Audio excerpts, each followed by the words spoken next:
তৃতীয় শ্রেণীর গণিত বইয়ের আজকের ভিডিওতে আমরা ২৭ পৃষ্ঠার ম্যাথগুলো নিয়ে আলোচনা করব। তো প্রথমে যে ম্যাথটা দেওয়া আছে দেখো, একটি বনে ৫২,৮৮৯টি শাল গাছ ও ৪৬,৯৪৩টি মেহগনি গাছ আছে। ওই বনের সর্বমোট কতটি গাছ আছে? তো এই শাল গাছের সংখ্যা আর মেহগনি গাছের সংখ্যা যদি আমরা যোগ করে দিই তাহলে ওই বনের সর্বমোট কতটি গাছ আছে সেটা পেয়ে যাব।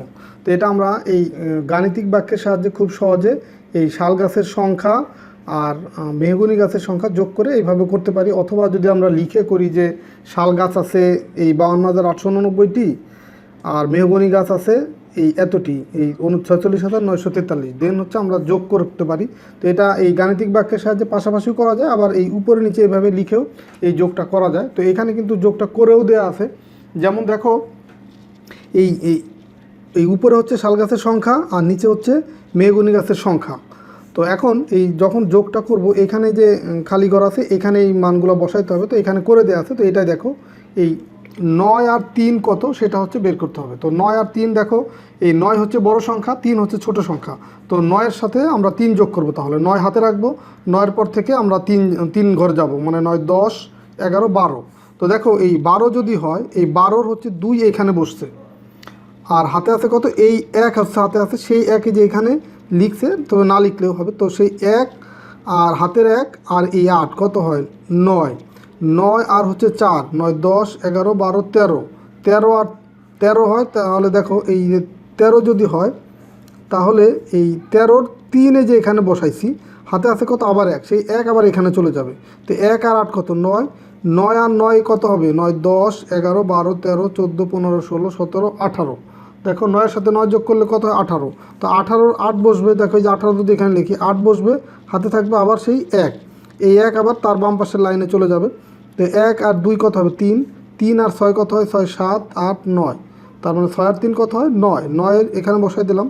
তো দেখো ওই যখনই ১০ বা তার উপরে যাবে তখন কিন্তু হাতে থাকবে। তো 9 যদি হয়, দেখো 9 হইলে যোগ করে এখানে 9 পেলাম। তো 9 তো একটাই অঙ্ক, সরাসরি এখানে বসে যাবে। আর ৪ আর ৫ যদি যোগ করি, ৫ বড় সংখ্যা, ধরো ৫ হাতে রাখলাম, ৫-এর পরে তাহলে ৪ ঘর যাবে, ৫, ৬, ৭, ৮, ৯, তাহলে কত হলো, ৯। তার মানে এটাই হচ্ছে উত্তর।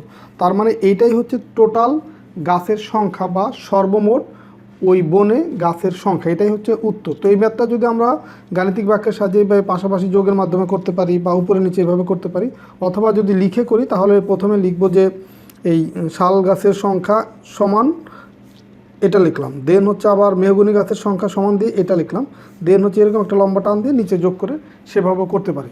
তো এখানে দেখো এই পাশাপাশি যোগের আরও বেশ কিছু ম্যাথ আছে। তো এখানে অনেকগুলো ম্যাথ আছে, তোমাদেরকে আমি কিছু ম্যাথ করে দিচ্ছি, সবগুলো একই নিয়ম, তোমরা একটু খেয়াল করো। যেমন দেখো এই ৩ নম্বরটা করে দিই, ৩ নম্বর, এই সবগুলো কিন্তু একই, দুইটা সংখ্যার যোগফল। তো এই যোগ করার ক্ষেত্রে প্রথমে হচ্ছে সবচেয়ে ডান পাশের অঙ্কগুলো যোগ করতে হবে, মানে এইখানকার এই সংখ্যার ডান পাশের অঙ্ক, এই সংখ্যার ডান পাশের অঙ্ক। তো এই ডান পাশের অঙ্কটাকে বলা হয় একক স্থানীয় অঙ্ক। তার মানে ৮ আর ০ যদি যোগ করি কত হবে, ৮ আর ০ যোগ করলে ৮ হবে, এই বসাইলাম ৮। তো দেখো এরপরে তার বাম পাশের অঙ্ক মানে ৯ আর এই ০-র বাম পাশের অঙ্ক ৫। তো ৯ আর ৫ যদি যোগ করি কত হয়, ৯, ১০, ১১, ১২, ১৩, ১৪। তো ১৪-র কত বসবে, ৪, হাতে থাকবে ১, সেই ১ যোগ হবে এই ৩-এর সাথে। তো ৩ আর ১ কত, ৪, ৪ আর ৬ যদি যোগ করি তাহলে ৪-এর পরে ৬ ঘর যাবে, ৪, ৫, ৬, ৭, ৮, ৯, ১০, এই দেখো ৬ ঘর যাচ্ছে।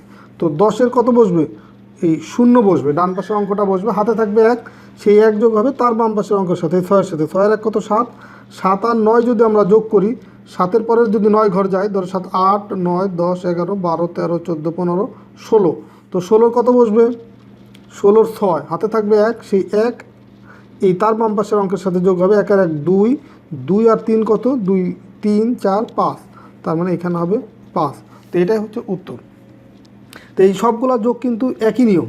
তো এখানে দেখো এই সমান সংখ্যক অঙ্ক যদি থাকে, জাস্ট আমরা এই ডান পাশের অঙ্কের সাথে এখানকার ডান পাশের অঙ্ক, তার বাম পাশের অঙ্কের সাথে তার বাম পাশের অঙ্ক, এভাবে যোগ করে যাব। তো এখানে দেখো অঙ্ক সংখ্যা কম বেশি আছে, যেমন ৮ নম্বরে দেখো এইখানে আছে 5টা অঙ্ক, এখানে আছে মাত্র একটা অঙ্ক। তো এটা কীভাবে করতে হয় সেটা দেখো, অঙ্ক সংখ্যা কম বেশি হতে পারে। তো এইখানে আমরা তো জানি সবসময় ডান পাশের অঙ্কের সাথে ডান পাশের অঙ্ক যোগ হবে, বা একক স্থানীয় অঙ্কের সাথে একক স্থানীয় অঙ্ক। তো এখানে তো অঙ্কই আছে একটা, তো এইটা এইখানকার ডান পাশের অঙ্কের সাথে যোগ হবে। তো 9 আর 1 যদি যোগ করি কত হবে 10, 10-এর কত বসবে 0, হাতে থাকবে 1। তো এই 1-এর বাম পাশে কিন্তু আর কোনো অঙ্ক নাই, তো সেই 1 সরাসরি এই 9-এর বাম পাশের অঙ্কের সাথে যোগ হবে। এইখানে যেহেতু অঙ্ক নাই, এখানে যদি থাকতো সেই অঙ্কের সাথে 1 যোগ হতো, যেহেতু এখানে অঙ্ক নাই হাতের 1 সরাসরি এটার বাম পাশের অঙ্কের সাথে যোগ হবে। তো হাতের 1 আর এই 9 যোগ করলে আবার সেই 10, 10-এর 0, আবার হাতে আছে 1, সেই 1 আবার তার বাম পাশের অঙ্কের সাথে যোগ হবে। 1 আর 9 কত হবে 10, 10-এর 0, হাতে 1, সেই 1 আবার এই 9-এর সাথে যোগ হবে 10, 9 আর 1 10, 10-এর 0, হাতে আছে আমার 1, সেই 1 আর এই 9 যদি যোগ করি 9 আর 1 কত 10, 10-এর 0 এই যে তার বাম পাশে 1, তার মানে এটা হচ্ছে উত্তর। এইখানে এই যে যেগুলো আরও যেগুলো আছে তোমরা এগুলো নিজেরা করে ফেলবা, একই নিয়ম। তো অঙ্ক কম বেশি হলে কীভাবে করতে হয় সেটাও দেখালাম, আর এখানে সমান সংখ্যক অঙ্ক হলে তো আরও সহজ, এভাবে করতে হবে। তো এরপরে দেখো 3 অঙ্কের যোগ কীভাবে করতে হয় সেটা দেখি। যে 3 অঙ্ক দেখো এখানে তিনটা সংখ্যা, যেমন একটা সংখ্যা, দুইটা সংখ্যা, তিনটা সংখ্যা, এখানে ছিল দুইটা করে সংখ্যা, এটা একটা, এটা একটা, এটা একটা, এটা দুইটা করে সংখ্যা ছিল, এখানে 3টা অঙ্ক। তো এটা আমি একটা করে দিচ্ছি, ধরো এই 2 নম্বরটা করে দিই, যে 3 অঙ্কের সংখ্যা কীভাবে করতে হয়। একই নিয়ম, দেখো এই পাশের ডান পাশের অঙ্ক, এইখানকার ডান পাশের অঙ্ক, এইখানকার ডান পাশের অঙ্ক যোগ করব। তো 7 আর 6 কত হয়, 7 আর 6 হচ্ছে 13, 13 আর 5 হচ্ছে আঙ্গুলের যদি কর গুণো বা আঙ্গুলের এই ঘরগুলো যদি গুণো তাহলে সহজেই করতে পারবা। 13 আর হচ্ছে 5 হয় 18, 18 কত বসবে 8, 18-র 8, এই ধরো 18 যদি লিখি 18-র কত বসবে 8, বাম পাশের এই 1 হাতে থাকবে, যে এই 1 হাতে থাকবে, হাতের 1 এই 3-এর সাথে যোগ হবে, 3 আর 1 4, 4 আর 4 8, 8 আর 0 যোগ করলে 8, এখন আর কিছু হাতে নাই। এর বাম পাশের অঙ্ক দেখো 8, 8 আর 2 10, 10 আর 3 13, 13-র কত বসবে 3, হাতে আছে আমার 1, 1 আর 0 যোগ করলে 1, 1 আর 5 কত 6, 6 আর 0 যোগ করলে 6। তো এখন দেখো এর বাম পাশের অঙ্ক এই 3, আর এইখানে 4টা অঙ্ক আছে, এর এখানে আছে 5টা, তো এখানে তো আর অঙ্ক নাই, তো এই 3 এই যেখানে অঙ্ক আছে সেটার সাথে যোগ হবে। তো এইখানে যেহেতু অঙ্ক নাই, এইখানে একটা অঙ্ক আছে 4, তো এই 3 আর 4 যোগ করলে কত হবে 7, এতে 7 বসাই দিলাম। তো এটা হচ্ছে উত্তর। তো অঙ্ক যে কম বেশি থাকলে তোমাকে এইভাবে বুঝে নিতে হবে। যেমন এখানে দেখো 3টা আছে, এখানে 4টা আছে, এখানে 5টা আছে, তো অঙ্ক যেখানে শেষ হয়ে যাবে সেই গর্তের কাজ শেষ, সেই সংখ্যার কাজ শেষ, পরের সংখ্যার সাথে যোগ হবে। তো এইভাবে তোমার করতে হবে। এখানে দেখো অঙ্ক আছে, সংখ্যা আছে 4টা, তো এটাও আমি করে দিচ্ছি, দেখো সহজ নিয়ম, একইভাবে করতে হবে। দেখো এখানকার 1, এখানকার 0, এখানকার 3, এখানকার 3, তার মানে 1 আর 0 যোগ করলে 1, 1 আর 3 4, 4 আর 3 কত হবে 7, বসাইলাম 7 এখানে। তারপরে দেখো এখানে আছে কত, এই তারপর আগের অঙ্ক 8, 8 আর 1 কত হবে 9, 9 আর 4 হচ্ছে 13, 13 আর 8 21, 21-এর 1, দেখো যদি আমরা 21 এখানে লিখি, 21-এর এই যে 1 এখানে বসে গেল ডান পাশের অঙ্ক, হাতে থাকলে কত এই যে 2, সেই 2 যোগ হবে এই 5-এর সাথে, 2 আর 5 7, 7 আর 2 9, 9 আর 6 15, 15 আর 9 24, 24-এর 4, তো 24 যদি আমরা লিখি, দেখো এই 24 যদি লিখি যে বাম পাশের 2 এটা হাতে থাকবে, তো সেই 2 যোগ হবে এই 4-এর সাথে, 4 আর 2 6, 6 আর 4 10, দেখো এখানে কিন্তু আর অঙ্ক নাই, তো 10 এই যে এটার সাথে এখানে অঙ্ক আছে, এটার সাথে যোগ হবে, তো 10 আর 1 11, 11 কত বুঝবে 1, হাতে আছে আমার 1, 1 আর এই 2 কত হবে 3, এখানে অঙ্ক নাই, এখানে অঙ্ক নাই, আর এইখানে অঙ্ক আছে, তো 3 আর এই 3 যোগ করলে কত হবে 6। তো এটাই হচ্ছে উত্তর। তো এইভাবে অঙ্ক সংখ্যা কম বেশি হলে এভাবে যোগ করতে হয়, বা সমান সংখ্যক অঙ্ক হলেও কীভাবে যোগ করতে হয় সেটাও দেখালাম। তো এরপরে দেখো আমরা 3 নম্বর ম্যাথটা দেখব, যে একটি দোকানে জানুয়ারি মাসে 34,295 টাকার চকলেট, 13,720 টাকার বিস্কিট এবং 14,853 টাকার চানাচুর বিক্রি হয়। ওই দোকানে সর্বমোট কত টাকার জিনিস বিক্রি হয়? দেখো 3 নাম্বার ম্যাথে তাহলে চকলেট বিক্রি হয় কত 34,295, এটা লিখলাম।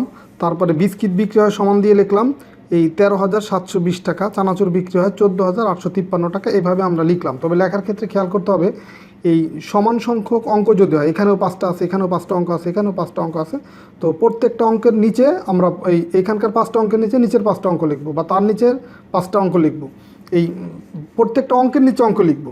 যদি ধরো যে কোনো ক্ষেত্রে অঙ্ক সংখ্যা 3টা হতো বা 4টা হতো, যদি কম হতো সেই ক্ষেত্রে এই ডান দিক থেকে মিলিয়ে আসবো, যদি কম পড়ে এই বাম দিক থেকে কম পড়বে, কিন্তু ডান পাশ থেকে মিলিয়ে আসতে হবে অঙ্ক, এবং প্রত্যেকটা অঙ্কের নিচে একটা অঙ্ক লিখতে হবে। আর এখানে যেহেতু সমান সংখ্যক অঙ্ক, তো এখানে প্রত্যেকটা অঙ্কের নিচে এভাবে আমরা লিখে গেলাম, প্রত্যেকটা অঙ্কের নিচে একটা করে অঙ্ক আছে। তো এখন হচ্ছে আমরা যদি এরকম টান দিয়ে সবগুলো যদি আমরা যোগ করে দিই, তাহলে জানুয়ারি মাসে তার সর্বমোট কত টাকা বিক্রি হবে সেটা পেয়ে যাব। তো এখানে আমরা লিখব যে সর্বমোট বিক্রি হয় সমান সমান, এখন যোগ করবো, দেখো এই 3 আর 5 যোগ করলে কত হবে 8। এই শূন্যর তো কোনো সংখ্যার সাথে যদি যোগ করি সেটাই হয়, তো 3 আর 0 যোগ করলে 3, 3 আর 5 কত 8। এই 5 আর 2 7, 7 আর 9 হচ্ছে কত 16, 16 6 হাতে আছে 1, 1 আর 8 হচ্ছে 9, 9 আর 7 16, 16 আর 2 কত 18, 18 8। আর এই যোগ করে নামানোর ক্ষেত্রেও দেখবা যে লাইন তুমি যোগ করবা ওই লাইনের নিচেই কিন্তু লিখবা। তো 18 আর 8 লিখলাম, হাতে আছে 1, তো 1 আর 4 কত 5, 5 আর 3 হচ্ছে 8, 8 আর 4 কত 12, 12 2 হাতে আছে 1, 1 আর 1 2, 2 আর 1 3, 3 আর 3 কত 6। তো এই এত টাকা হচ্ছে তার জানুয়ারি মাসে টোটাল বিক্রি হয় 62,868 টাকা। এটাই কি, এটাই হচ্ছে উত্তর। এরপরে দেখো লাস্টের যে ম্যাথটা আছে 4 নম্বর ম্যাথ, এখানে দেওয়া আছে যে পাশের একটি চকলেটের দোকানে বিক্রির তালিকা জানুয়ারি থেকে এপ্রিল মাস পর্যন্ত সর্বমোট কত টাকার চকলেট বিক্রি করে। এখানে প্রত্যেক মাসের এই কত টাকার বিক্রি হয় চকলেট সেটা দেওয়া আছে, যেমন জানুয়ারি মাসে বিক্রি হয় 12,376 টাকা, ফেব্রুয়ারি মাসে 15,753, মার্চ মাসে 21,654, এপ্রিল মাসে 28,765। এখন সর্বমোট তার কত বিক্রি হয়, তাহলে এখানে দেয়া আছে, আমরা এইভাবে এরকম একটা টান দিয়ে এখানে লিখতে পারি যে সর্বমোট বিক্রি হয় সমান সমান দিয়ে যোগ করবো। দেখো 5 আর 4 9, 9 আর 3 হচ্ছে 12, 12 আর 6 কত 18, 18 কত বসবে 8, হাতে আছে আমার 1, 1 আর 6 কত 7, 7 5 কত 12, 12 আর 5 হচ্ছে 17, 17 আর 7 হচ্ছে 24, তো 24-এর 4, হাতে আছে কত 2, 2 আর 7 9, 9 আর 6 হচ্ছে 15, 15 আর 7 22, 22 আর 3 কত 25, 25-এর কত 5, হাতে আছে আমার 2, 2 আর 8 10, 10 আর 1 11, 11 আর 5 16, 16 আর 2 হচ্ছে 18, 18 আর 8, হাতে আমার 1, 1 আর 2 হচ্ছে 3, 3 আর 2 5, 5 আর 1 6, 6 আর 1 7, তার মানে 78,548 টাকা। এটা হচ্ছে তার টোটাল এই জানুয়ারি মাস থেকে, জানুয়ারি ফেব্রুয়ারি মার্চ এপ্রিল এই 4 মাসের সর্বমোট বিক্রি হয় কত 78,548 টাকা। তো এটা হচ্ছে তোমার মাস হিসাবে করে প্রত্যেক মাসে মিলায় 4 মাসের বিক্রির সংখ্যা। আর এটা হচ্ছে এক মাসেই 3 ধরনের আইটেম বিক্রি হয়, যে চকলেট, বিস্কিট, চানাচুর, এই এক মাসেই 3 আইটেম মিলে 3 পদের খাবার মোট কত টাকার বিক্রি হয় সেটা বের করো। তো এইভাবে তোমার যে কোনো টাইপের যোগ যদি এইভাবে আসে, পাশাপাশি হোক, 2 সংখ্যার যোগ হোক, 3 সংখ্যার যোগ হোগ, তাহলে আশা করি তোমরা বুঝতে পারছো বা করতে পারবা। তো ঠিক আছে, সবাই ভালো থাকো, সুস্থ থাকো, আর পরবর্তী ভিডিওতে আমরা 28 পৃষ্ঠার ম্যাথগুলো নিয়ে আলোচনা করবো। আল্লাহ হাফেজ।